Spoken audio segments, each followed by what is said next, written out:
The most in-depth coverage of the Silver and Black as they set their sights on Las Vegas for 2020. Live from the CBS Sports Radio 1140 studios, it's Silver and Black Today.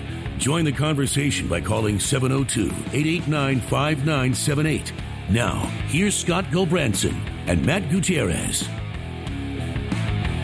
Good Sunday morning. Hopefully you set your clock back. It is 8 a.m. That means it's time for Silver and Black Today. Could this be rock bottom, Raider Nation? Ooh. Could the debacle that was the Raiders trouncing on Thursday Night Football be as low as the Silver and Black can go? Are there even choppier waters ahead for this band of underachievers and scallywags? Welcome back. Yeah, they wear red. Welcome back to Las Vegas's only All Raiders talk show, coming to you live from the Dollar Loan Center, don'tbebroke.com studios at CBS Sports Radio 1140. This is Silver and Black Today, heading into week 9 of the NFL season without a lot of hope if you're a Raiders fan, but we move forward as the future is the focus and the current is a temporary misery as the way I look at it. Hi, I'm Scott Branson, your host, and I am joined as always by my co-host and partner in crime, Matt Gutierrez. How you doing, Matt? I feel like Garth whenever you say that. Remember Wayne's World? As always, excellent. Do you remember that scene where he's like, "What am I, just your little sidekick here?" As always, every time you say "as always," that's what I feel like. No, sidekick. My new name's Garth, and sidekick. You remind me of one of our favorite movies, which is The Incredibles. Anyway, we meet each week here to talk Raiders football, but we want you to be the third host. Sound off Las Vegas and Raider Nation. Call now at 702-889-5978. 702-889-5978, and tell us what you think. Don't be voluble. Voluble. Actually, you should be voluble. That's talkative, I should say. Call us 702-889-5978. Reminder, we are streaming today's show worldwide on the most amazing app you'll ever download, and that is the radio.com app. So make sure you do that. You can listen to not only our station, you listen to all the great Entercom stations here in Las Vegas, including KLUC, KXNT, you name it. We are also available live on YouTube. So if you want to tune in, go check out our YouTube channel, and also Facebook, and on the CBS Sports Radio 1140 Twitter handle. You can watch us on Periscope there live, and even on Twitch. If you're a gamer and you're one of those guys who's been up all night, drinking energy drinks and you can't figure it out, you can watch us there as well. Also, make sure that you check out our website, silverandblacktoday.com. We are a news website dedicated to everything Raiders football with a Las Vegas twist. Okay. Let's get on to what our lineup is today. In our first hour, our weekly feature, My Cousin Vinny with Vinny Bonsignori of the Athletic Los Angeles, kicks off segment number 2. Vinny will tell us how the front office folks and executives from around the league are reacting to what's happening in Oakland. And will also give us the latest on the Raiders possibly playing in San Diego. Oh, we've talked about that here before. Hearing that it has been squashed, Matt, by the NFL and Commissioner Roger Goodell. Yeah, I mean, if that's true, it was only a 1-year fix anyways. It's just Biden time at this point to get to Vegas. Wherever they play next season, it's going to be a 1-year rental, whether it's a city, whether it's a stadium, whatever it is. It's just get us out of here and get to Vegas. Right? Well, we'll ask him because that rumor is flying around, and it was from some San Diego media, so we'll talk to him about that. Also in the first hour, former pro sports front office executive Doug Verb joins us. Doug has served in various capacities in pro sports during his long career, and he'll give us his insight into what Gruden, Mark Davis, and the other Raiders organization folks might be thinking as they plot the course for 2020 and for Las Vegas during this ugly, ugly rebuild stage. Also in the first hour, we'll ask the question, is the Raiders' 2018 defense, Matt, the worst in franchise history? It might be the worst in NFL history. We'll dive into the numbers and take your calls on that as well. Then in the second hour, we fire up the Attorney Michael Troiano newsmaker line and welcome back a great friend of the show, former 49ers, Browns, Raiders, and Patriots front office executive Michael Lombardi, who will lay out for us just what Gruden must do to take charge and right the ship. He will not mince his words or hold back, so make sure you catch that at the top of hour number 2. Then we switch gears and talk Las Vegas Stadium. Yes, some good news as we visit with Mick Akers of the Las Vegas Sun. He'll give us details on the big deal between the Raiders and Caesars Entertainment that was announced this week. And we'll ask him for an update on the stadium naming rights, if there is one, as well. Mick's always great, so make sure you catch that. Then we'll head for the home stretch with Matt's Audible, where Matt picks a topic at large. We'll discuss, debate, argue, whatever happens when Matt goes under center and calls the audible. We'll close out the show with attorney Michael Troiano, who will be in the studio to update us on the latest NFL police blotter. I figured, Matt, misery loves company.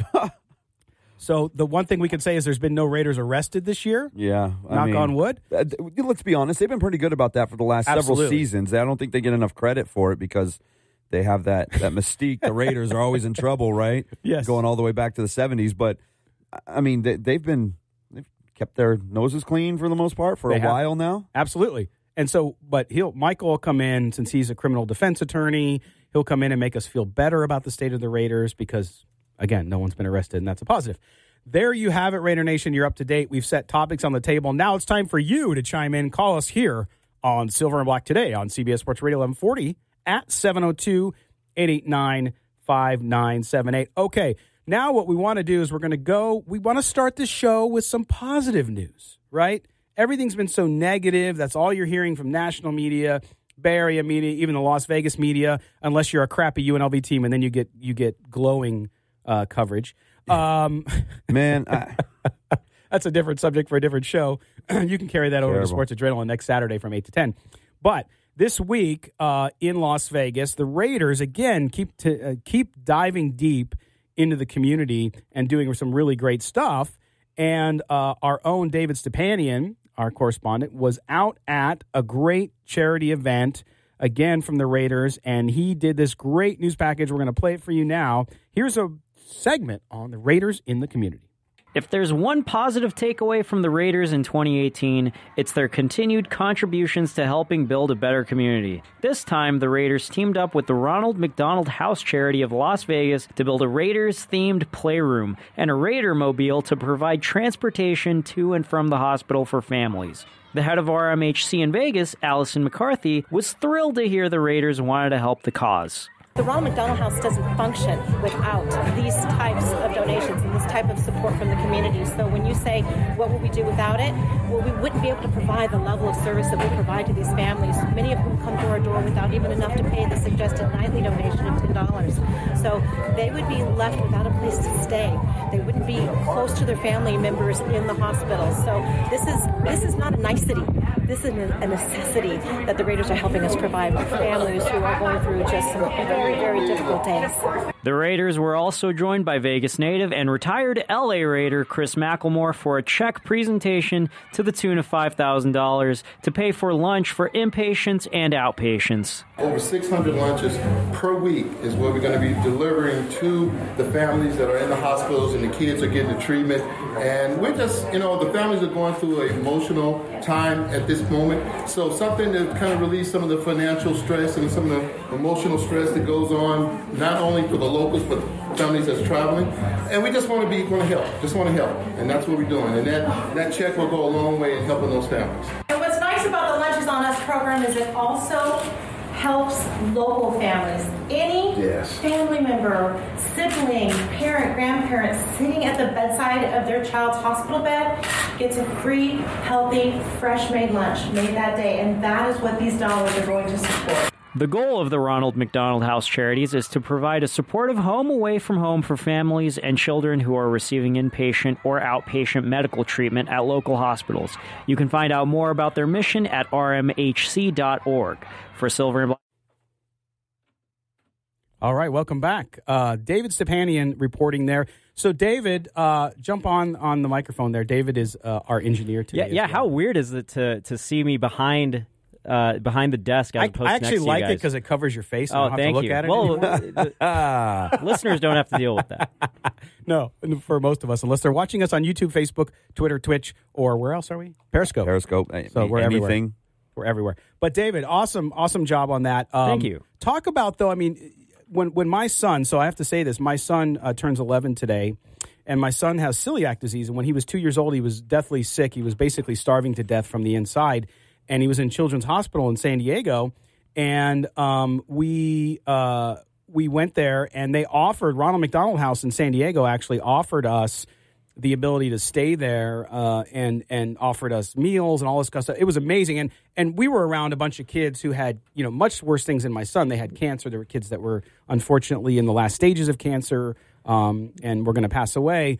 Amazing charity. But talk about what the Raiders are doing here in town specifically that you talked about in the story. Yeah, no, and that's a great story, Scott, because that's exactly how the Ronald McDonald House Charities work. Is they need those donations, and they sort of live off of stuff like the Raiders pulling in and pulling together and helping out. Because if it wasn't for organizations like the Raiders or anyone else who is a donor to RMHC, then stuff like this wouldn't happen. So really, it's more like a team effort, and the fact that the Raiders, sort of put their best foot forward and were able to come together with the RMHC of Las Vegas. And it's interesting because whenever I cover these stories, I sort of forget about the Oakland Raiders and how this season is going because I think Oakland wants to forget about it. And I think of more of like the grand scheme of things and just how great they are for the community. So it's really this isn't just a football team. They're more than that. No, and David, thank you for that, man. That was good stuff. Thank it was you. Really great, as always.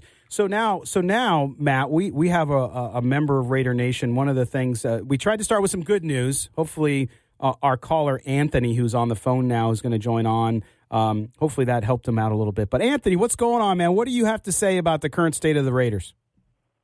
How you doing? Hey, man, I'm pretty positive. Gruden went to the media and he says, we're not doing a rebuild. I think he just needs to go to the locker room and be like, hey, check it out. We're doing a rebuild, you know what I mean? I'm getting draft picks. I'm building for the future. I'm not trying to win here. So y'all need to play for yourselves because if you go out there and stink it up, who's going to pick you up? Who's going to want you? You know what I mean? So you got to go out there and you got to ball out for yourselves. Get yours and let me do me. And P.J. Hall, R.T., Milhurst, Cole Miller, they're all safe because they were Gruden's his first wave. You know what I mean? Derek Carr, maybe not. We don't know. But hey, I'm still all in. I know what Gruden's trying to do. I just think he went about doing it the wrong way. But when we come to Vegas, man, we're going to be stacked. And he might turn it around. I still have faith, but that's just me out here. So, well, that's good, Anthony. No, man, I appreciate the call because I think you tend to hear everybody go really, really negative. And I'm not saying, and Matt, you jump in here too, I'm not saying that you shouldn't be upset and disappointed with how things have gone, because I think everybody is. At the same time, I think there are people who are looking at the long-term health of the franchise and have a trust in Jon Gruden that he can get it done. We don't know if he will. We just don't. I mean, that's not known until he does it, right, Matt? Yeah, it's impossible to judge Jon Gruden on the field right now based on results because this isn't an NFL team. I mean, let's be honest. This is a bunch of guys who really couldn't start for most teams in the league. If you're on a quality team and you have these guys on your roster, those guys are down on the depth chart. They're not getting starts. That's what he's dealing with right now. He's not putting a product out on the field that can compete at a legit NFL level, and that's why you're seeing these constant blowouts. I mean, they just went into San Francisco, and you can say guys quit and whatever, this and that, but they went into San Francisco against a guy who had never taken an NFL snap before, a third-string quarterback, and they were lit up. That's the level of talent that you're looking at on this team right now. So to judge Jon Gruden based on on-field performance it's very short-sighted because you have to stop and look at what he's doing outside of actual game management.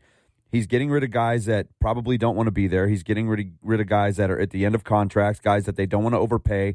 We all know about the Mac situation as much as we all hate it. It's just a fact or a point of they don't want to pay Mac. They didn't want to pay Cooper. You look at the return they got, they have to nail those. Yeah. That's what it comes down to. They have to nail the draft damn near 100%. I mean, let's be honest. They've got to get every single one of these first-round picks over the next 2 years right, or it's all for naught, because then you're right back in rebuild mode. No, and of course, yesterday, Matt, we saw another roster move, right? Yep. We saw Bruce Irvin, not a surprise, was released. Bruce Irvin, not only was he a disappointment on the field overall, not being really consistent, but also I think a bigger deal was when they did trade Khalil Mack, Matt, they really turned, and Jon Gruden said it publicly. He said, look, we need Bruce Irvin to step up and be a leader. He did not. No, and we'll get into Irvin here in a little bit deeper as we go on in the show, but that's a move that I think you could see coming as close as just a few weeks ago. You knew he was on his way out. Yeah, and they tried to trade him, of course, but there were no takers, as you can imagine, because nobody wanted him. So a good move there. Are there going to be a lot of other roster moves? We'll see. We're going to step aside. When we come back, we will talk more. We'll talk with Doug Verb and Vinny Bonsignori. You're listening to CBS Sports Radio, 1140 a.m.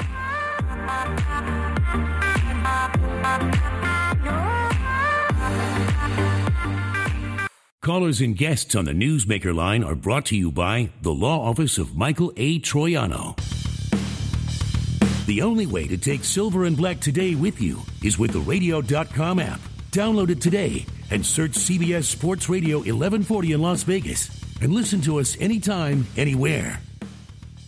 Welcome back. Silver and Black today in a Raider Nation that's still dealing with a rough season. All right, we are back, and we are talking Raider football on CBS Sports Radio 1140 AM. And this segment, every week, our second segment of hour number one, we go out on the Attorney Michael Troiano Newsmaker line, and we welcome in Vinny Bonsignori, of course, NFL writer for The Athletic Los Angeles.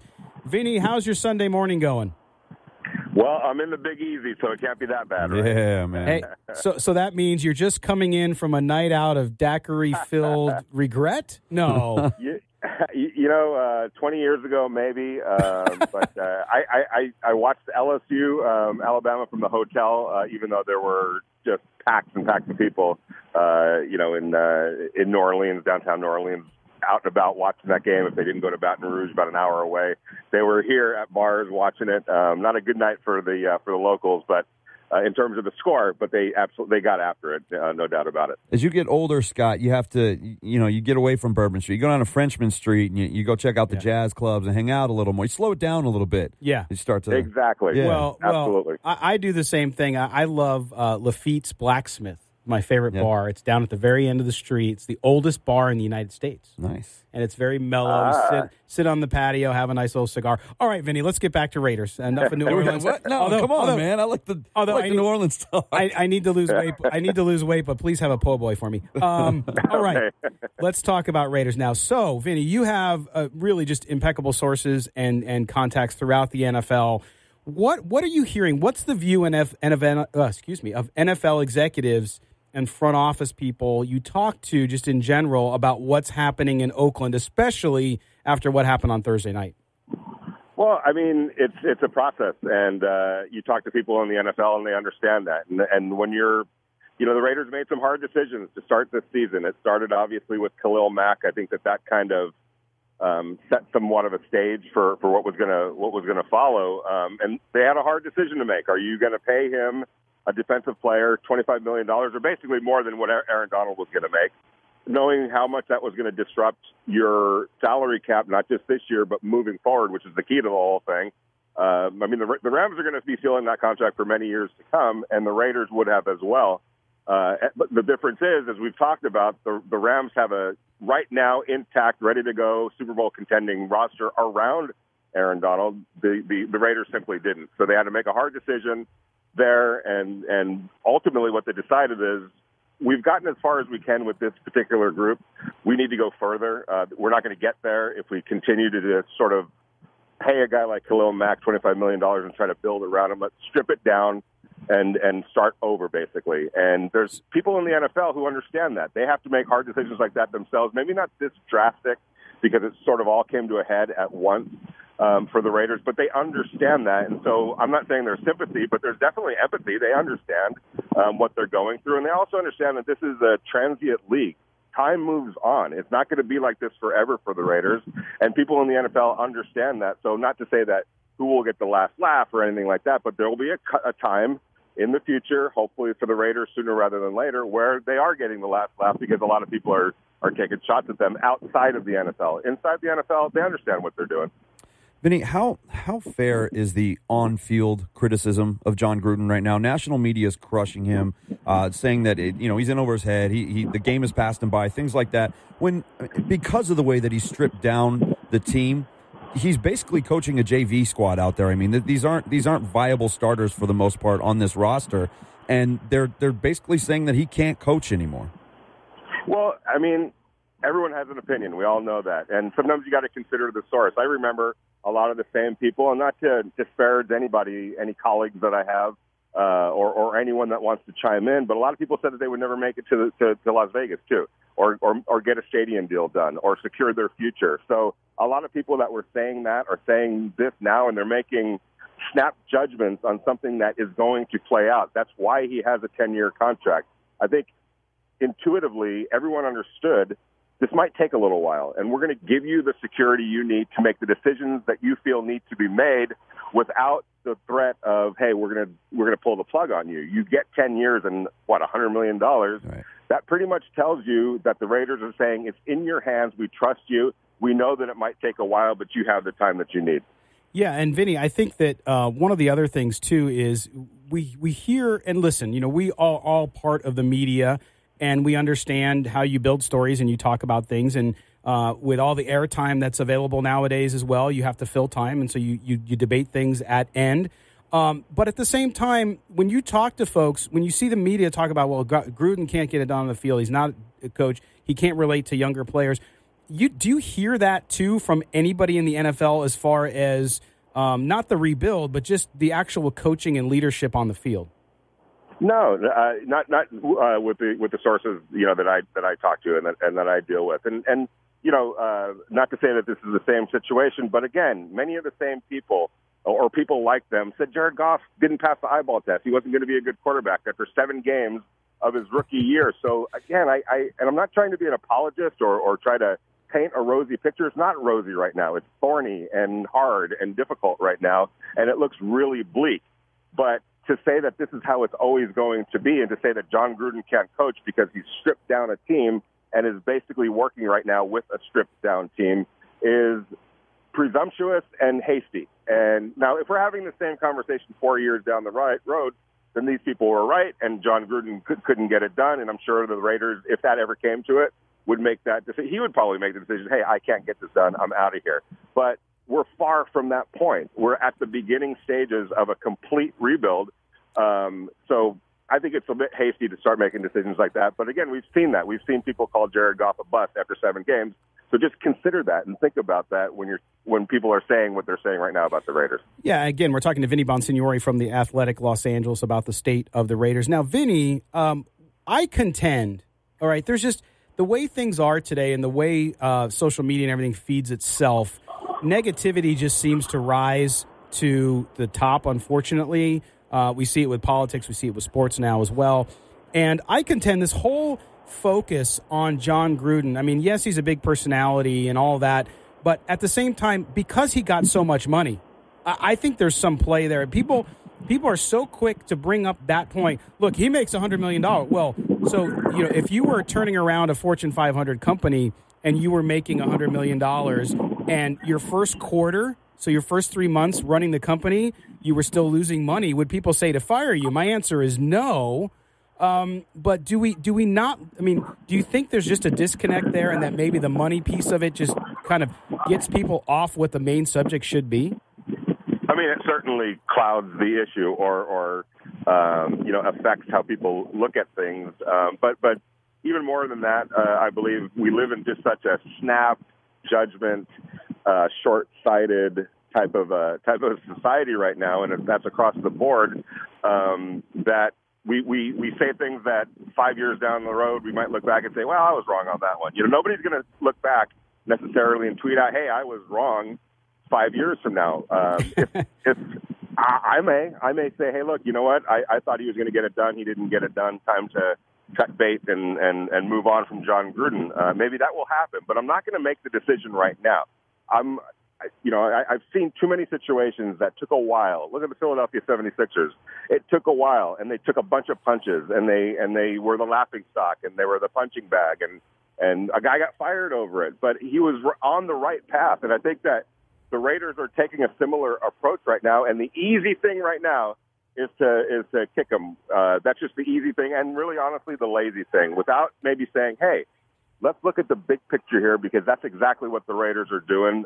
It's a hard choice that they made to go in full rebuild, but they truly believe from the top of the organization right on down that it's the right approach. And 5 years from now, we'll figure out whether or not they were correct. But this is the decision that they're making, and to me, they deserve the time to show whether or not that it was the right decision or not. Vinny, before we get you out of here, news coming out now that San Diego deal looks like it's going to be squashed. Goodell is saying we don't want the Raiders there. They're not going to be playing there in 2019. All about protecting Spanos. What are you hearing from people around the league in relation to the Raiders possibly playing at Qualcomm next year? Well, the people that I talked to haven't heard that specifically. To my knowledge, Roger Goodell hasn't said that publicly or to anybody that at least that I talked to. Does it make a little bit of sense? Yeah, it makes sense. If you're thinking about it from the league standpoint and Dean Spanos' standpoint. But my question is it to protect him in Los Angeles, or is it to protect him in case something happens down the road where they decide to go back? So I don't know where the protection, what part of Dean Spanos, whether it's Los Angeles or his interest in San Diego at a later date, that they're trying to protect. But one thing that I can say is that if you're thinking of protecting people, it's almost silly that this has come out at this point in time from the league's perspective, because you're really kind of cutting the legs off of the Raiders in terms of them and their leverage trying to get something done in the Bay Area for one more season, which is really where they want to be for one more year. But it has to be a fair deal, in their eyes. So does this help or hinder them and their ability to get something done in Oakland? We'll have to see. Vinny, as always, thanks for joining us again. Silver and Black today. Vinny Bonsignori, check him out on The Athletic LA. We'll be back. We have Doug Verb in studio joining us. Back after this, Silver and Black today. CBS Sports Radio, 1140. This is Mark Bedane, president of the Raiders. You're listening to Silver and Black today. All right, and we are back. Welcome back to Silver and Black today. In this segment, we're going to talk a little bit about the Raiders rebuild from the perspective of someone who's had to build and run professional sports franchises, and that is Doug Verb, who also owns and runs Action Sports, a sports marketing company as well as doing some consulting. And also we'll talk a little bit about the big deal with the Jets this week in the NFL around gaming. So we'll talk a little bit about that. But we bring in now Doug Verb. Doug, how you doing today, buddy? I'm doing well, guys. It's early. Did I get the time change right? I was going to say, you got an extra hour today. You got an extra hour of sleep, right? Wow. Seems like a lifetime. Yeah, you got that. They say it's an extra hour, but let me tell you, when I woke up this morning, it felt like I needed a couple more. Mm-hmm. But Doug, so you have run sports franchises, right? So you've been in the GM position, president's position. You've started leagues. Someone like the Raiders, where right now you're doing a purposeful tear down and rebuild. For those of us on the outside of media or as fans, it's difficult to kind of grasp it. But from the inside, how hard is it for the organization to stay the path despite the negativity and the PR that's going against you on the outside? Well, in general, there's a couple things in play here. First of all, and I think with the Raiders, there was a lot of feeling that they were going to be a playoff team.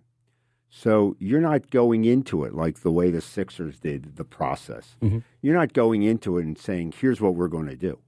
This is a disappointment, and this is a shift, a big shift real fast that they've had to do. So you have that whole level of disappointment for the fans, disappointment for the staff, and disappointment for the sponsors, of course. Layer on top of that, they're moving. So this was going to be the last gasp, let's get into the Super Bowl. Let's win the Super Bowl for Oakland. Not happening.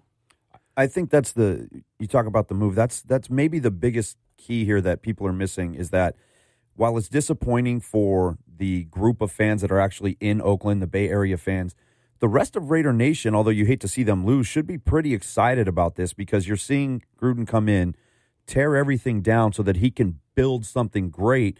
You have this new stadium to look forward to, new city to look forward to, and unless you physically live in the Bay Area, you just got to be excited for the next chapter, right? Well, yeah. To a degree, I guess. Yeah. Matt should be in PR, right? Right. Yeah, there you go. You got to spin it. Good idea, and that is actually, at the end of the day, the biggest aspect of it, the PR, the personal relationships that you're growing. This is so different. I don't know that this has happened before, really. And again, we're in week 9. 3, 4, 5 weeks ago, we're going to the Super Bowl. Mm-hmm. So, and the truth is, and this is an interesting question, there still are more Raiders fans in the Bay Area than there are here. Mm-hmm. Has to be, I would think. So that whole change, that whole flip, it's happened so fast. You have the new coach, you have the 10 years, the $100 million, all of those things. You get rid of your stars. It goes against everything. However, are they doing the right thing? I think they are. I think that's all that they could do. Now, how does it affect everybody? Well, it's going to be the age-old question, what's going to happen when they get here? Does it make it more difficult to come into this market, which is still a question mark for the NFL until it happens? So that's what you're putting up with. As far as your staff, no one sat down like in Philadelphia and said, here's what we're doing. For the next 4 years, we're going to just be building. So let's get as many people in, get them in early. This is different here. It's a totally different process. And Doug, for that process, because we think of it as media and fans, especially fans, they see it. They see the team as the coach, the players, maybe the GM, and that's it. But you have secretaries, you have assistants, you have marketing folks, all those people in the organization. When you were running teams and had to make difficult changes, that's part of the job you have to do, right? You have to go in, reassure them that you have a path and that you have a plan. And that's something that Jon Gruden, let's face it, as sort of the quote-unquote CEO now of the Raiders, has to do, correct? Well, yeah, he's the CEO on the football side, and it bleeds over to going and talking to key sponsors and all of that. But Mark Bedane is the one who has to, bring his staff along. And again, how many of the staff are coming here? How many of them have said, this is it, I'm out of here in 2 years, I'll do something else. So you don't know. It's a very ticklish, high wire type of thing. It's not tough. I mean, you can do it. You sit down and you talk to people, and that's what I believe, everything I've heard, that's what Mark does. But it's communication. But you're right. There's a whole staff, everybody, the equipment people, the people in the office, they're all attached to what happens on the field. Yeah. No matter what. Yeah. Which is very interesting. Something happened here which is fascinating to me as someone who looks at the business. The Golden Knights, typically, the marketing people, promotion people, all of the side people, the PR people, if the team has problems, if they're disappointing, they're going to get hammered. They might get fired, all kinds of things like that. They get too much of the backlash, never enough of the credit. Right. Okay. In this situation with the Golden Knights, most of those people came in after everything was set into motion. And they're getting all the accolades. And it's wonderful. They're great people. I know them. They deserve all of this. They wouldn't have gotten it in other places. So it's a different, typical Vegas. Everything is different here. It's funny you talk about that because we, on Sports Adrenaline, 2 years ago, when the Knights were first getting going with all their promotions and everything they had going on, we were very critical about the way that they weren't out there enough. You didn't see enough signage out there. You didn't see enough promotions out there. It didn't feel like they were really hyping themselves enough, knowing the Raiders were coming, that the NFL was going to come, this juggernaut was going to come, they were going to trump them, and it felt like they were going to get lost in the shuffle. And then the win started, and everything just snowballed, and it turned into, man, they're doing such a great job when winning kind of trumps all, doesn't it? And that's it doesn't matter. It doesn't matter how good or bad your promotion is if the team, that on-field production is as great as the Knights were last season. Absolutely. You're absolutely right. And I think that was a matter of timing. I think a lot of the people from Curry Bubbles down weren't really in place early on, and things weren't done and all. And it worked out. And it wouldn't have worked out, if the team was what we thought they were going to be, it wouldn't have been to that level. But I think it still would have been very successful because, A, they were first in the market, and B, the people that did come in, Curry and all of his people, great professionals, experienced, know what they're doing. Well, so, yeah, it would work out. Great insight, Doug, from someone who's been there on kind of the mood and how the Raiders need to sell both outside and inside. Now, let's switch gears in the couple minutes we have left with you. The Jets signed a big deal this past week with MGM on gaming. Now, we've seen hockey do it. We've seen the NBA do it. Talk a little bit about that and what you think we're going to see in the way of gaming promotions and sponsorship with the NFL teams, including the Raiders. Well, you just said the Jets. That's the beginning. What we're going to see, mo money, mo money, mo money. I mean, there's no doubt about it. What was that phrase that you first heard when the rules came? The Supreme Court struck everything down. Integrity. The integrity fees. Integrity. You haven't been hearing that anymore. No, sir. Why? Because let me just run some of these down. The Jets, the Ravens have done something with the Horseshoe Casino in Baltimore. The Cowboys, the WinStar World Place. And the Devils and the Sixers, both owned by the same guy, Josh Harris, who happens to be a minority investor in Caesars Entertainment. Mm-hmm. So he has deals with, he has deals with Caesars.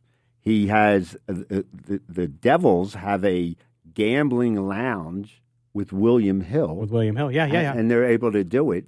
So this is just going to continue on and on and on. Meanwhile, the NFL forbids their teams to have advertising of sports betting sites with the exception of fantasy sports. Remember when that... Because they own a piece of it. Well, of course. But it went away. Right. Remember, it went away and now it came back. And Doug, we have about 20 seconds left. Do you think that's all, that piece of it's going to change too very quickly with the league now? Because now, I mean, you have teams making deals. Why would the NFL prohibit you from having ads? That's what I'm saying. They still forbid you, but they're already out there. The Jets had everything going on last Sunday. So, yeah, it's going to change. And every state, every team is going to be involved. So the answer to all your questions, money. All right. Doug Verb, thank you for coming to Action Sports. You can check him out, and he's always part of the show. We'll hope to have you on again, of course. Thanks for coming on. Thanks. All right, guys. We're going to step aside. We'll be back here, Silver and Black Today. So CBS Sports Radio, 1140 a.m.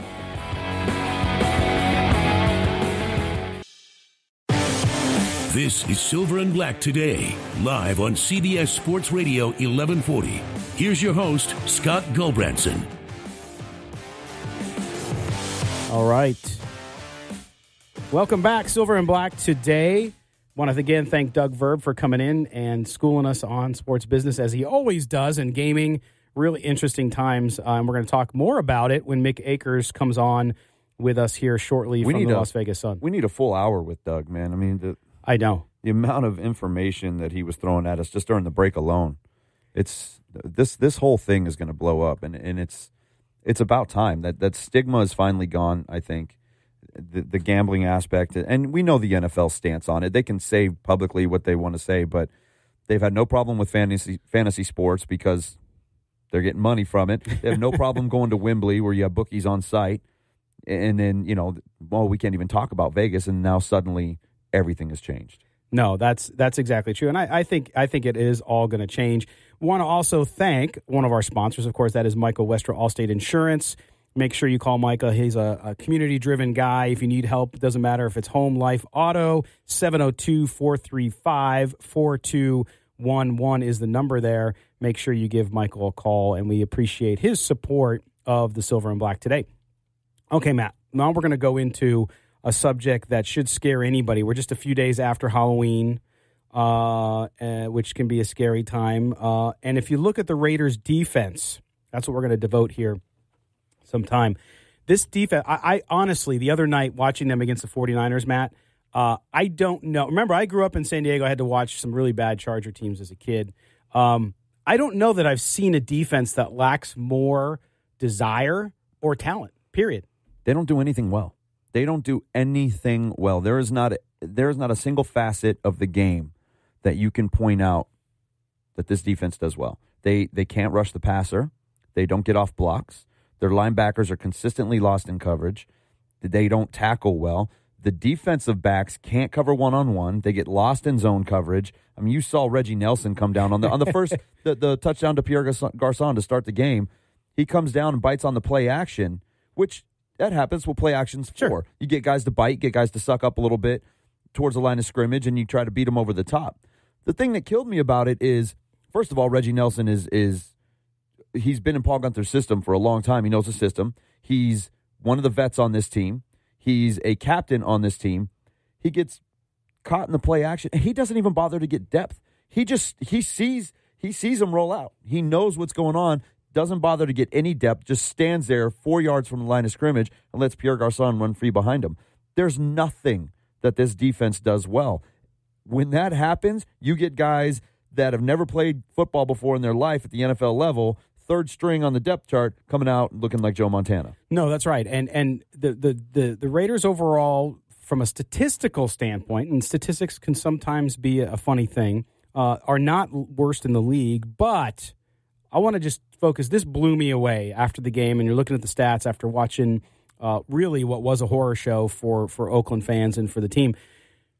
The 49ers had 7 sacks against the Raiders on Thursday night, Matt. Mm-hmm. And how many sacks do the Raiders have for the entire season?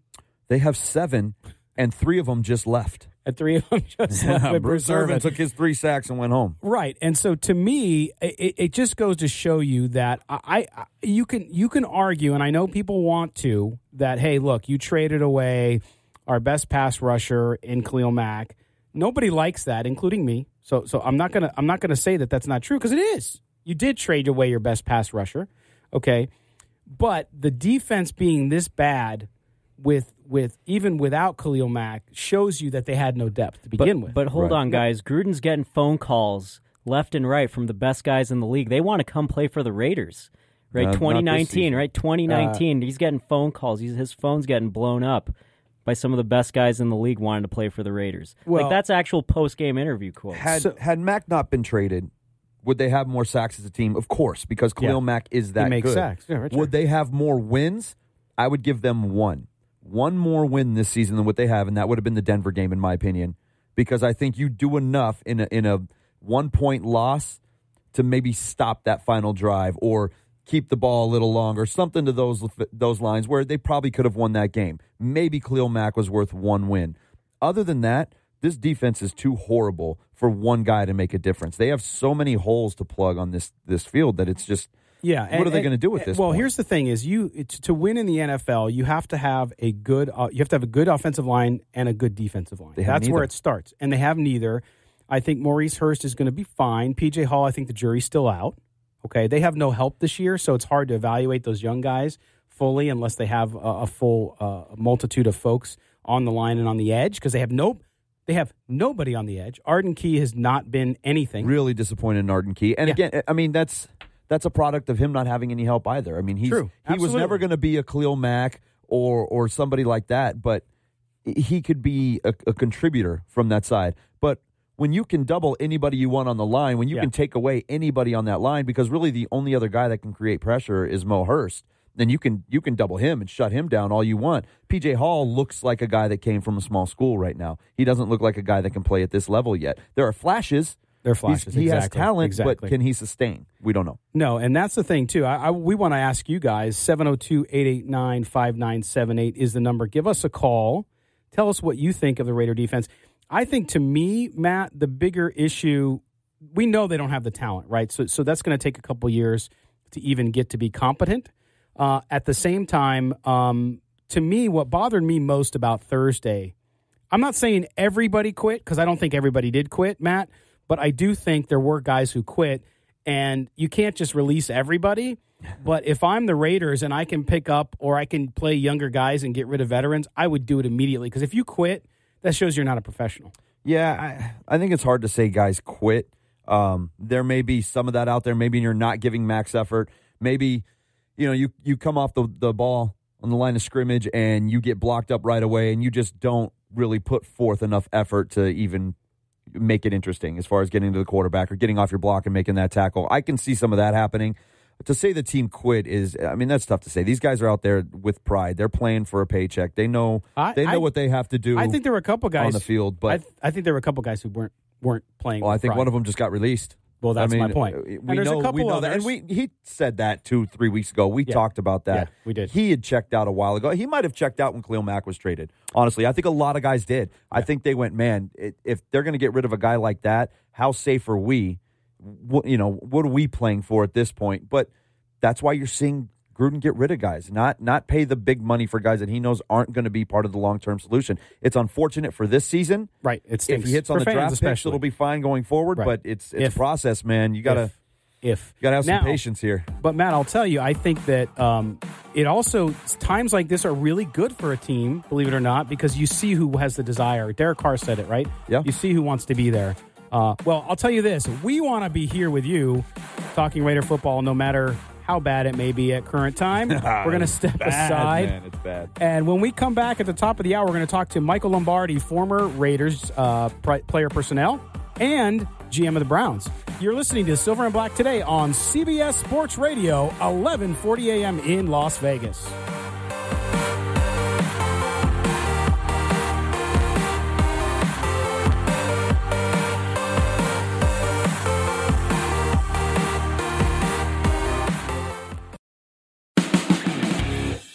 The most in-depth coverage of the Silver and Black as they set their sights on Las Vegas for 2020. Live from the CBS Sports Radio 1140 studios, it's Silver and Black today. Join the conversation by calling 702-889-5978.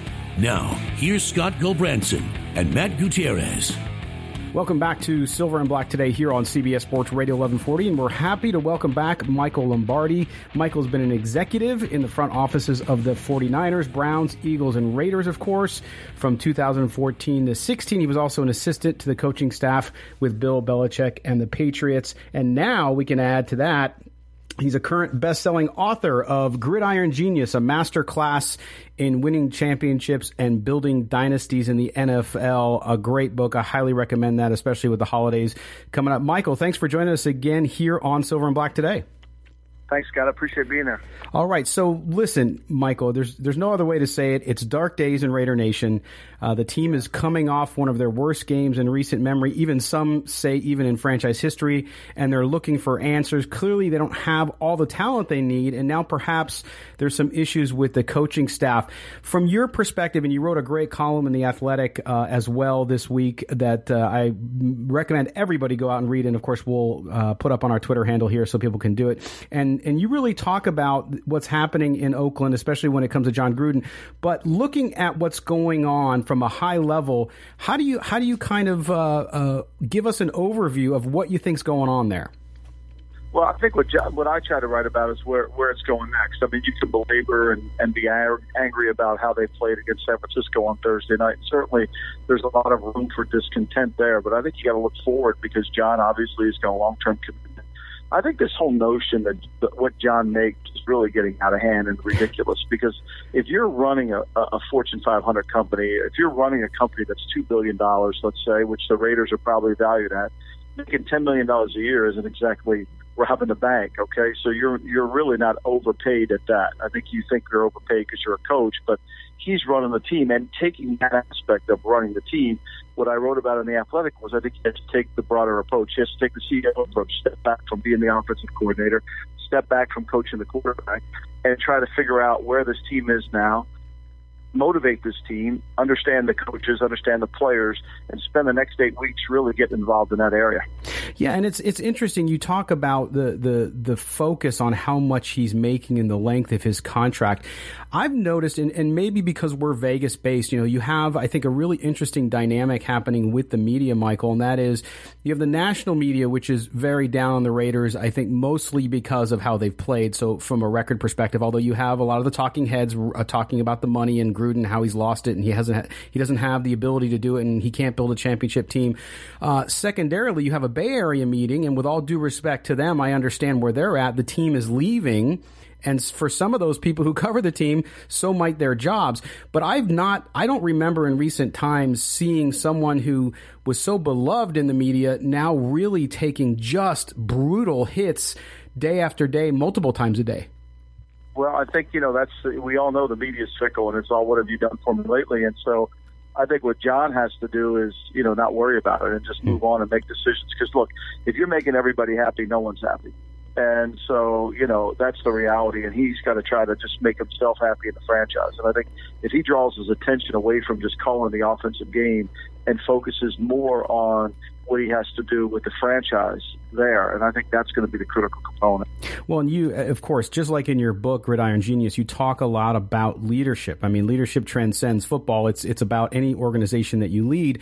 Having led a football organization and several like you have, knowing the ups and downs that happen, and sometimes the lows are very low, be the doctor here and diagnose from the outside at least, besides the lack of talent and what's happened there, what's wrong there, and is it really all going to be on his shoulders because he is, as you call him, the CEO of that team now?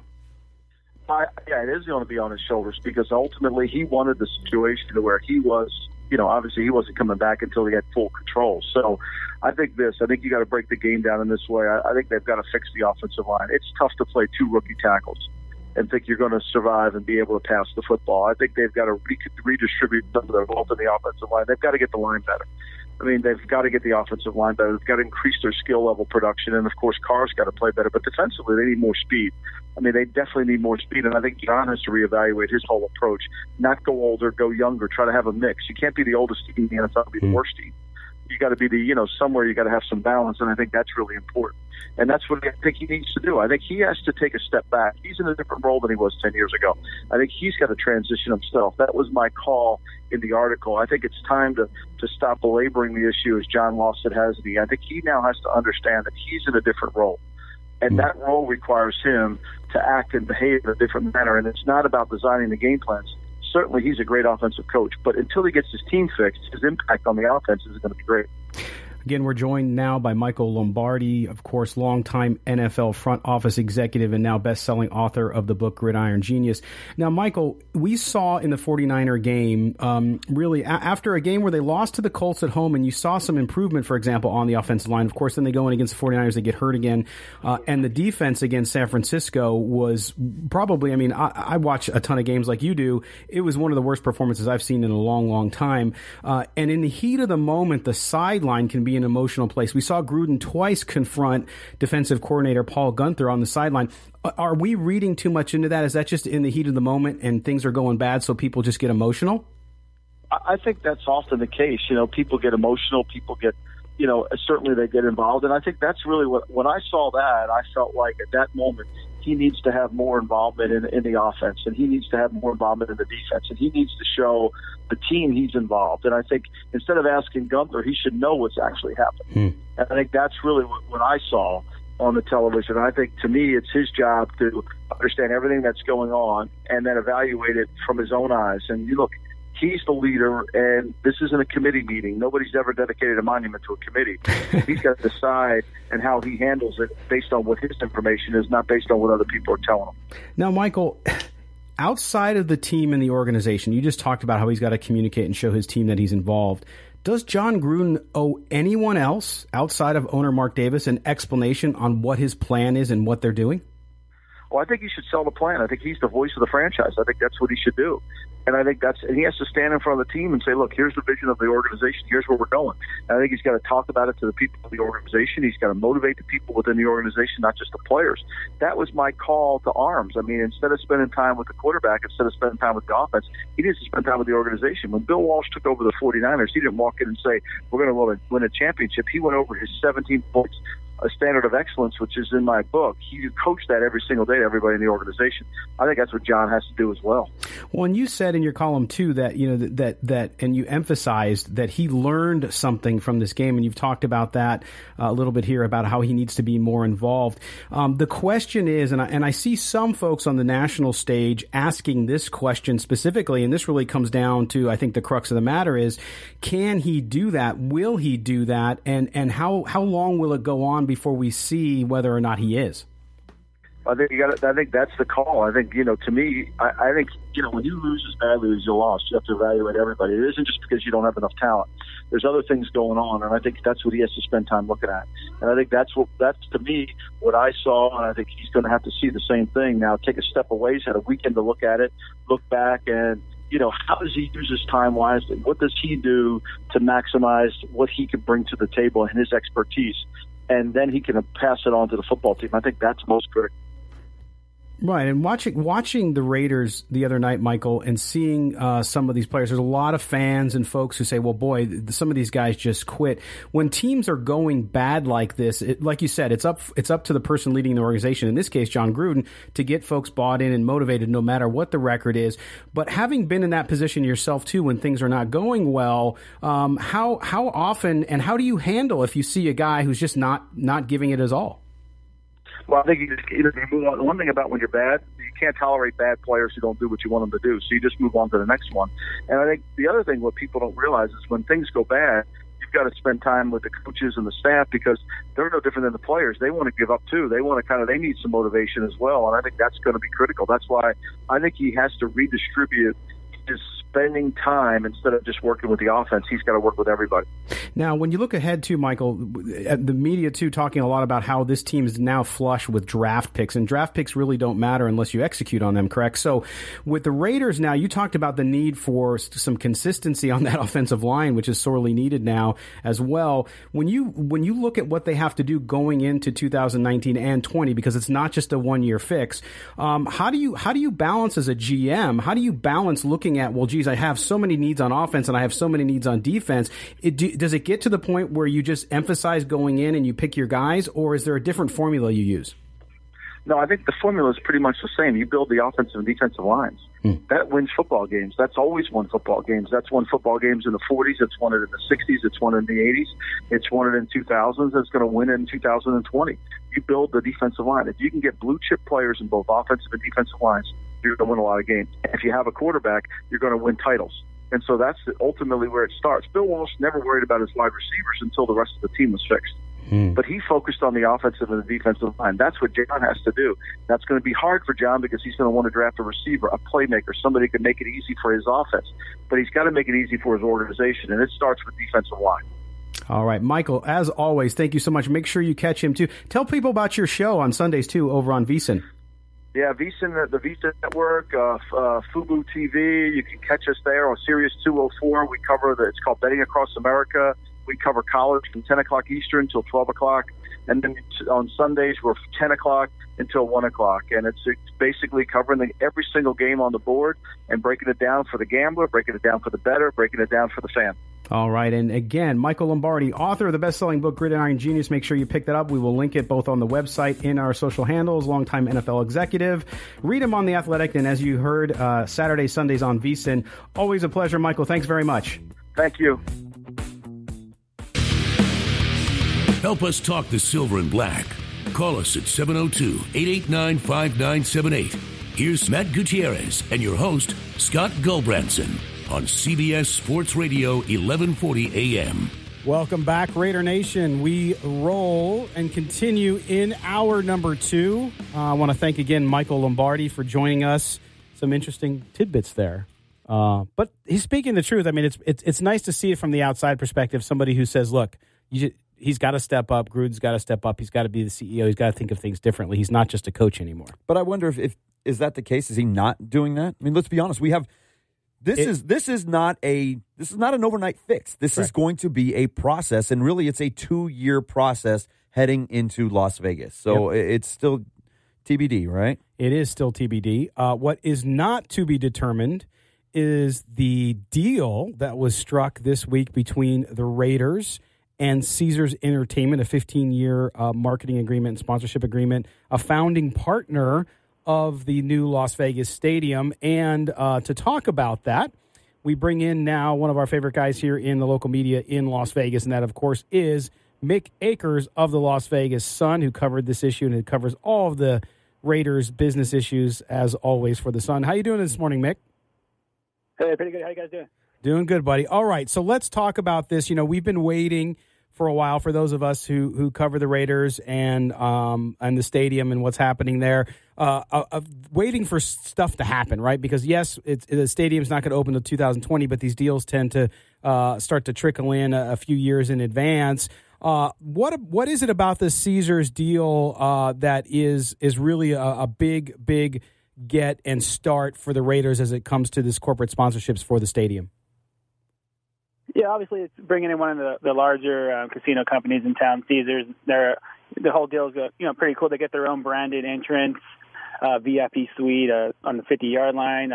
They're kind of going to cater to their high rollers, so anyone that's in their total rewards kind of group that's, and they're spending a lot of money, they're going to wine and dine them here at the stadium. So I think it's going to be the first amenity to come, but obviously it's going to show, hey, you're going to come to Vegas, you're going to spend some money at this casino. Obviously, they're going to take care of you, and it's going to transfer over to the football side here, and you're going to have some VIP experience that you can't get anywhere else, pretty much. Hey, Mick, Matt Gutierrez here. Is this kind of like a foot in the door type thing for Caesars, where maybe because obviously the other big player out here is MGM, and they've got T-Mobile Arena, and they're so invested on that side of it. Is this going to be a way for Caesars to kind of get in front of them and push them off to the side a little bit?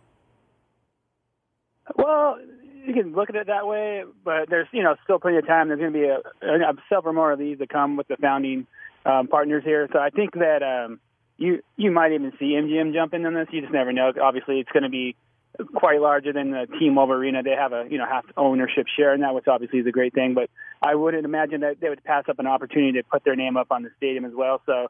I would say it's obviously getting their foot in the door, but I wouldn't, count MGM out from, joining in this partnership, especially with all the talk with them, with the partners, their hotels across the street, like Mandalay Bay, Luxor, and all that stuff. So, it just would make sense at some point that they might strike up some kind of a partnership because with the parking situation and all that, and MGM, hasn't been too keen with them throwing out the, hey, you can park over here. So, maybe that's the way, to kind of quiet that issue down, have that partnership strike up, and maybe, this helps it out just a little bit.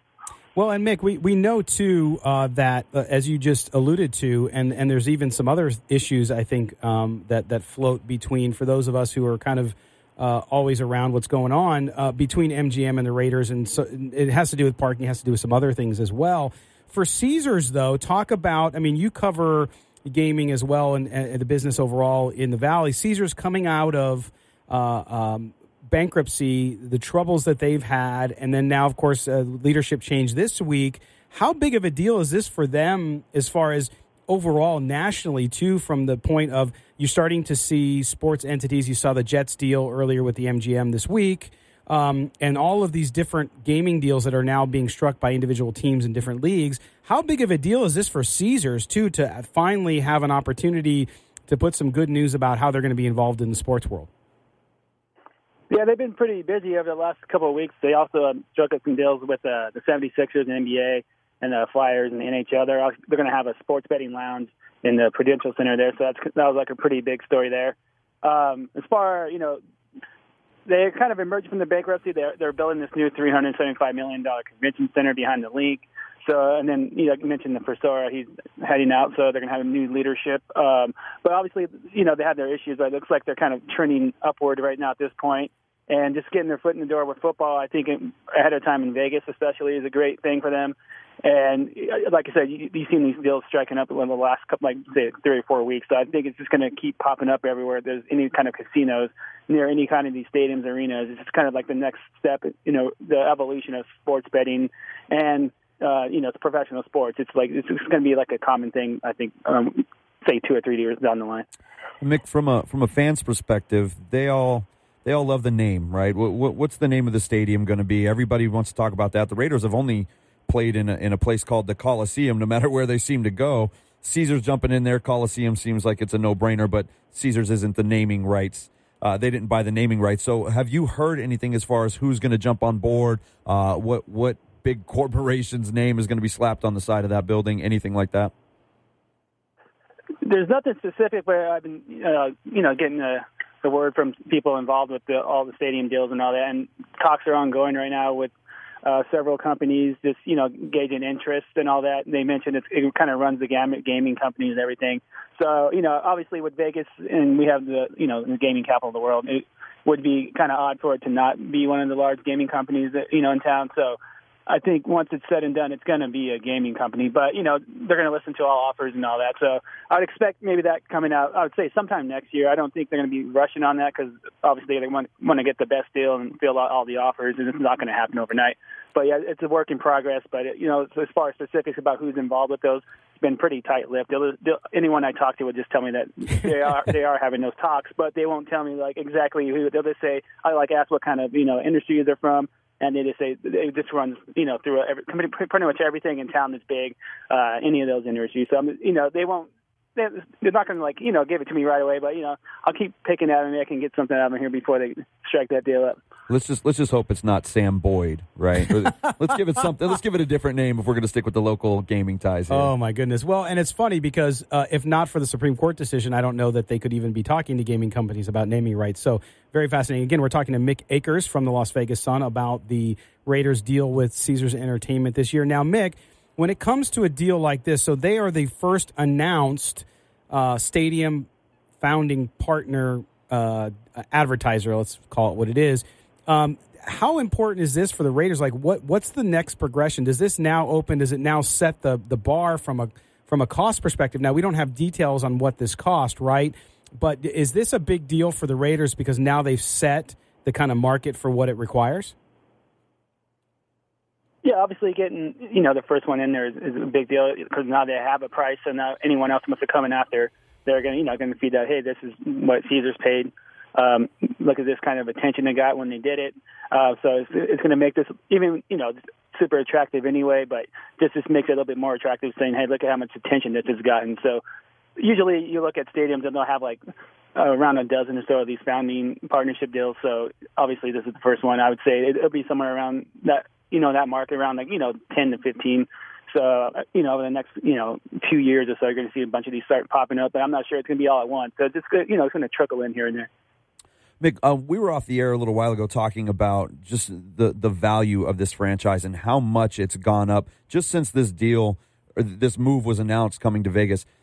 How much potential do you see in the growth of the overall value of this franchise with all of these huge gaming companies coming on board eventually? Yeah, that's going to help. Just first when they, striking that deal, getting that stadium with, the public money involved, that helps it right away. It's like almost doubled since they announced even that they were talking about coming to Vegas. So it's showing its power right there. And then when you start bringing these big companies in and, Las Vegas, the attractiveness of that, just obviously they keep mentioning that we're going to be, like 60-40 mix from locals and tourists filling up the stadium. So there we go, setting up some packages with all that. So it's going to bring in a whole bunch of different aspects besides NFL and football. They're always going to be working with maybe some tourism companies, setting up package deals with some hotels and all that. I would imagine that's something that would be pretty common sense to do, in my opinion. So just bringing in everything, it's not just football, everything around the city and all that. It's going to help the value of the team go up, obviously, because it's just like, who doesn't want to come to Vegas? And it's the NFL, the largest sport in America. So it's just like hand in hand. It's going to work pretty good, I think. All right. Well, Mick, thanks for joining us today. I appreciate the time. And thanks for having me on, guys. Always appreciate it. All right. Follow Mick Akers at Mick Akers, Akers, on Twitter, and also read him on the Las Vegas Sun. All right. When we come back, we're going to be joined by Attorney Michael Troiano. We're going to go through the NFL police blotter to make ourselves feel better. Whoop, whoop. Since there are no Raiders on it. You're listening to CBS Sports Radio, 1140 AM.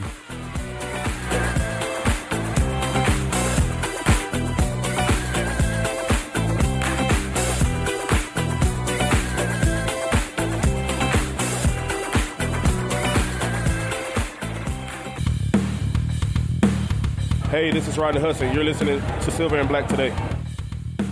No questioning Rodney Hudson's heart. That guy's perfect. Number 1 center for pass rush in the league. Number 2 overall. A lot of good it's doing. Yeah, I know. But at least you don't have to worry about that position, right? Yeah. All right. So now we are going to switch gears and make Raider Nation feel better about itself because no Raiders have been arrested. Knock on wood. All right. Bring in the music. Okay, he's not a judge. He's not a judge yet. A little loud there, David. A little loud. That's right. Fingers a little hot. Not a judge yet, but he is an attorney. He's a criminal defense attorney, a sponsor of this program as well. It is Attorney Michael Troiano. Michael, welcome. Thanks for having me again, guys. All right. That was all right, David. Thank you, man. Yeah, of course. No problem. I felt like he deserved a grand entrance. That's all. Yes, he got it. All right. So, Michael, we have you on all the time. You are our in-house legal expert.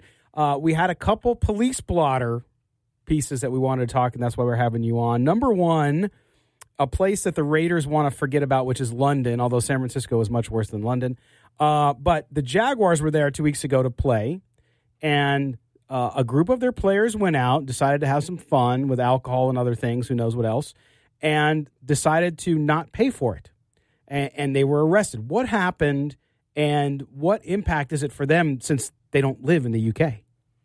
Well, the details of it, what exactly happened, haven't been of course. released. So you could look at it two ways. Entitled athletes bringing bottles in the club, thinking that they're just going to get it for free because they're special and they're American football players.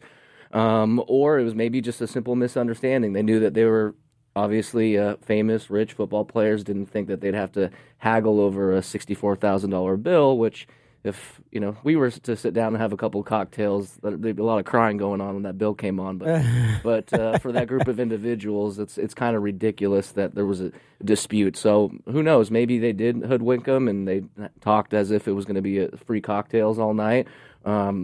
Whatever happened, either way, they were due the bill. And instead of just manning up and saying, all right, here's the money, let's get out of here, we got a game the next day, they decided to dispute it. A little pushing, shoving, and the four players with the Jags ended up in custody. It's strange because Matt and I went out to Starbucks last week and it was $64,000, right? Is that what you call it, Starbucks?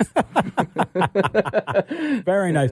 But, okay, so not unusual, right? Somebody gets a bill and says, oh, crap, we spent too much and we thought it was free. And because you're right, the entitlement piece of it. Now, the law is different in the UK. So for folks here in the States, Michael, we know the presumption of innocence until proven guilty, right? This is what you deal with every single day. How does it work in the UK? So you get arrested for violating the law. How is the system different?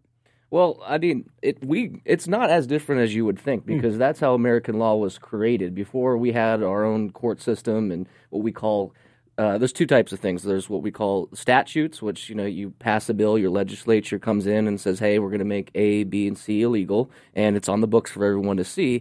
And then us lawyers get involved and we muck it all up, and then we fight it, and then that's how cases go to the appeals court, Nevada Supreme Court, United States Supreme Court, and from there it's called case law, where judges will interpret the law based upon the facts of your case, and it could expand on it or it could cut it down somewhat. And that's essentially how our American court system was started from England, because obviously we were occupied by the British for some time in the beginning.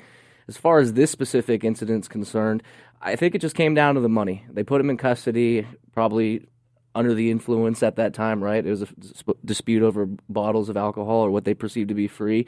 And I'm sure Jaguars management or ownership got involved and said, let's just pay this tab and call it what it is. Yeah. And then the complaint was dropped. So that's done. They've squashed it. They resolved the situation. There's not going to be any carryover as far as the legal side of it goes? No, according to the reports, unfortunately for them, it just came down to money. Because I deal with that a lot. I'll have a lot of clients in some sort of disputes, whether it is financial or maybe some other aspect of it. And they're like, well, I'll just pay it. And say, great, that's all well and good, and that could potentially help resolve this. But you've been charged. So they were brought into custody, but not formally charged with what we call a criminal complaint. So it was as easy as getting some big wigs in to talk together, pay the bill, okay, complaints dropped, get out of there. So I don't think there's going to be any further repercussions by the players or the organization regarding this incident. Okay, so now let's talk about an incident that happened here in the colonies.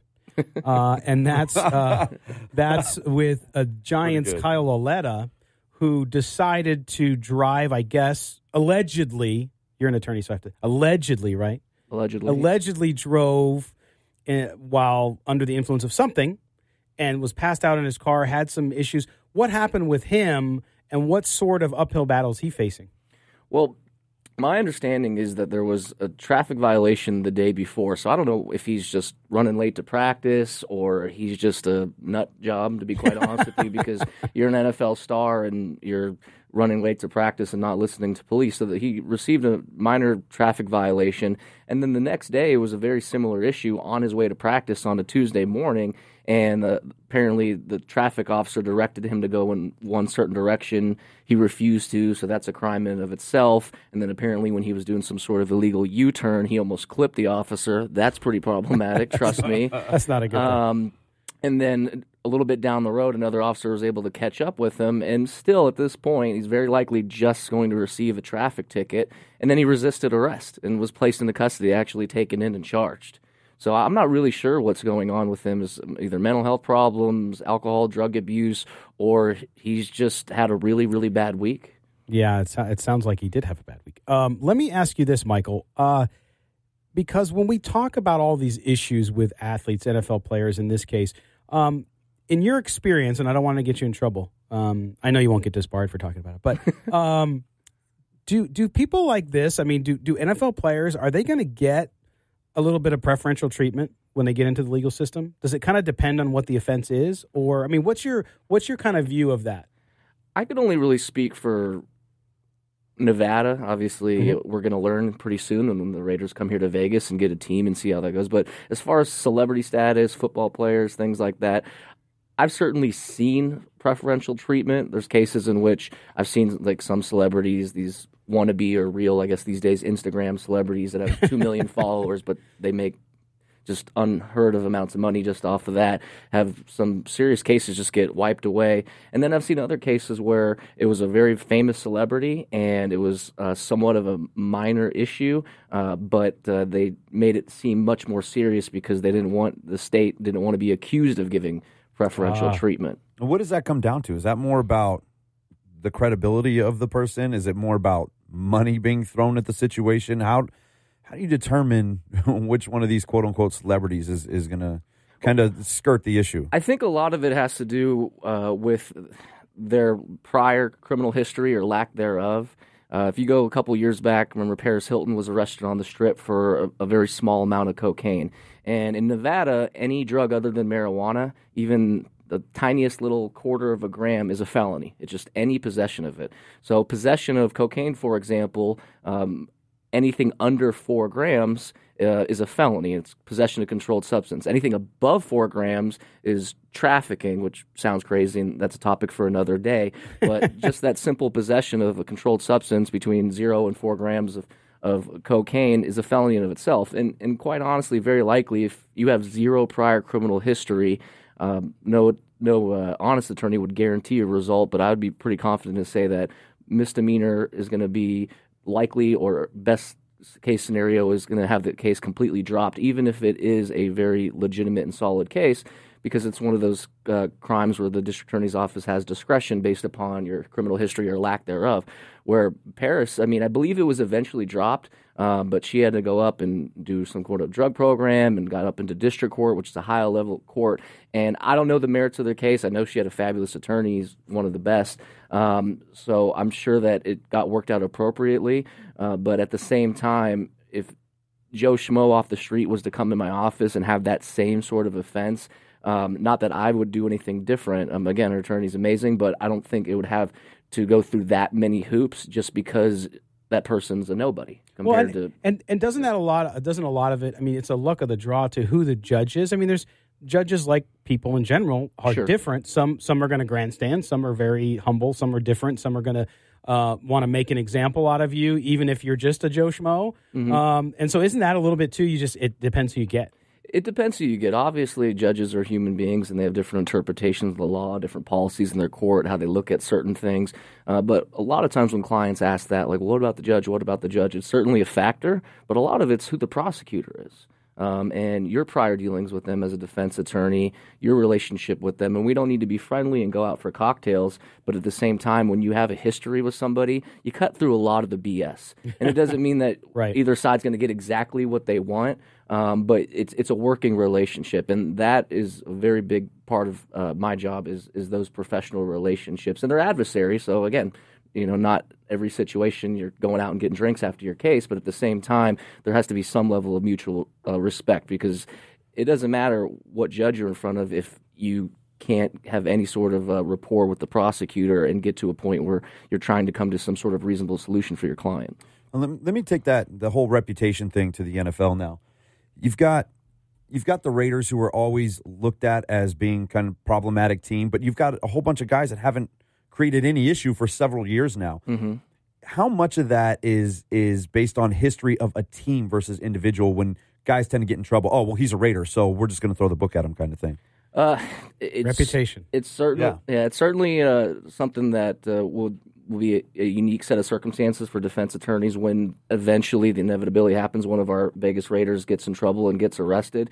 But I think that's more media sense, just trying to make something bigger than it is. So it'll sound really bad, but quite frankly, again, back to the conversations with the prosecutors or dealing with the judge, if you got some 21, 22-year-old kid who gets a DUI, nobody's hurt, he has no prior criminal history whatsoever, I highly doubt that subject is going to be coming up as, well, he's a Raider. I mean, if he was a Patriot, I might work with you here.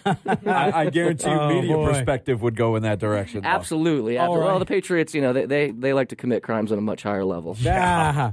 Listen, absolutely. That is Attorney Michael Troiano. Make sure you visit TroianoVegasLaw.com if you have any criminal defense needs. Doesn't matter if it's minor or major. He's there for you. A proud sponsor, and we appreciate your sponsorship of the Silver and Black today. Thank you, Michael. Thanks, everyone. Have a good football Sunday. All right, we will close out the show when we come back here on CBS Sports Radio, 1140 a.m.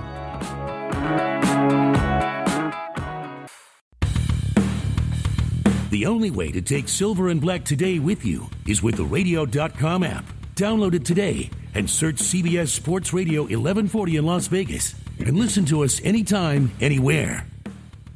All right, welcome back to the closing segment of the Silver and Black today on a week where the Raiders lost 2 games in 1 week. Ooh. No. Yeah, Man, we haven't mentioned that yet. We talked about it a little while ago. I can't remember where this tweet came from. Yeah. Somebody threw out the stat. The NFL record is 6 games, consecutive double-digit losses, 6 games. The Raiders are at 4. That's the record? 6? 6. The Raiders are at 4. Oh, it's going to happen. They had 2 inside of 4 days. They got the Chargers coming up. That's a loss. They still play the Chiefs twice. Chiefs you kidding twice. Me? The only way they're going to break this is if they play well in Arizona, because they're going to lose double digits next week against the Chargers. Then they go to Arizona. Everybody talks about that's their one potential win. I don't even see that happening, but they may be able to make it a game. But if they don't cover double digits to Arizona, that's a wrap, man. Well, yeah, there's no way. Here's the thing: you guys have to play for the guys who want to be Raiders long term. Those are the guys. I don't expect the whole team to play great the rest of the season, of course, because they're a terrible team. But what I do expect is to see some of those young guys who are hungry step up and show that they want to be part of the team moving forward. Mm-hmm. The guys that don't, they're gone. Yeah, it's pretty simple. Who's left? Who's left on this team? 11 guys. From 2016. 11. And how many of those 11? We'll say 10, because I'm pretty confident Derek Carr will still be here, even though I think drops a little. My confidence level drops a little every week. Yeah. Who's going to be in Vegas? How many of these guys are going to be in Vegas? Good question. I don't know. I think Hurst, Key, Colton Miller, Rodney Hudson. Pretty much it. Rodney Hudson. Yeah, I don't know, man. Maybe 5 guys I could name off the top. Reminder, after our show here on CBS Sports Radio, Falcons and the Redskins will get it on for football. And after that, you have the Chargers and the Seahawks. And then, starting at 4 o'clock on the radio.com app, the PG, with myself and Tony Cardasco, the post-game show, we'll go through all the action. We'll also have some sound from the Raiders as well. We'll play some of that, actually, too, here when Matt does his Audible. Also, we'll do that, as I said, first half on radio.com, so from 4 to 5, 5 to 6, it'll be over the air on CBS Sports Radio 1140, so join us for the PG as well. All right, Matt, Audible, you're under center. You blow on your hands, get your hands under the center. So this actually goes back to the very first segment of the day with David. It's great that we started with that. And it's the community work, not just the Raiders, the NFL in general, right? What they do when they come into a city, because there are so many people, and I know you see it all the time, Scott, and you get it from everywhere, and we see it with media. A lot of the media trolls in the city like to do it. we don't even want the Raiders here. We don't want the Raiders to come here. They're never going to be the Golden Knights, right? How often do you see that garbage? Oh, yeah. Who cares if they're ever going to be the Golden Knights? You're getting an NFL franchise in a city that has been dying to get professional sports for how long now? Talk about how much positivity comes with not the on-field product, because the on-field product is going to be what it's going to be. Sometimes you have good seasons. Sometimes you have bad seasons. If you're the Raiders, you only have bad seasons. That's the way it works lately. But it's not always going to stay like that. The franchise, we've talked about the worth of the franchise going up, right? It's the value's going up. This team is going to be doing things very differently in the very near foreseeable future here. We know that they're going to get better. But, David, you want to jump in? The off-the-field stuff that an NFL franchise does for a city. Look, I think, honestly, all those critics, they're not going – there's no way to get it in their head until they actually see it for themselves. There's really no way until they see just how much of an impact this team does. I mean, sure, I covered that RMHC story, and I've done other ones, Raiders in the community, but that doesn't speak as much volumes as once they're here, once they are the Las Vegas Raiders, and once they're more involved with the community. They're not going to, stop critiquing this team until they see it, and maybe they see how awesome of a thing it is. Because being from LA, I've seen it. This is what sports franchises do. They're so awesome, and they have such a great impact on the community. But there's really no way to see how big of an impact the NFL team does until 2020, until they get here. Look at how much negativity there was with the Golden Knights when they first of all, bringing a franchise to Vegas that plays on ice, right? And it wasn't just the outside media. A lot of local fans were like, hockey? What are we going to do with hockey here? Nobody watches hockey here. So people got a little irritated about that right off the bat. And then you had the name. Remember, it was the Golden Knights, and they're calling them. How could you leave loss off? Yeah, there was so much hate. The logo's stupid. We hate the logo. I was one of those people. I'm sure you were. But we're the Silver State. Why is it gold? There was so much hatred right off the bat. Then what happened? Yeah. They started winning. Who talks about the colors anymore? Who talks about the name anymore? Nobody cares. No. If you're winning, and look how great my wife they've still done with doesn't the like city. the gold on the jerseys. I think she's crazy. But also, by the way, how could they not think ice would work here? We have all the ice on the all the bars. You know how much ice we go through in this city? We're in the desert. We love ice. Are you kidding me? It's just I don't understand why anybody. You don't have to be a Raiders fan. I'm lucky because I'm born and raised a Raiders fan. So, I mean, come on. If you consider that lucky. Well, I'm lucky in the sense that they're coming here. So that's kind of fun. But how can you hate on it? You're getting the NFL.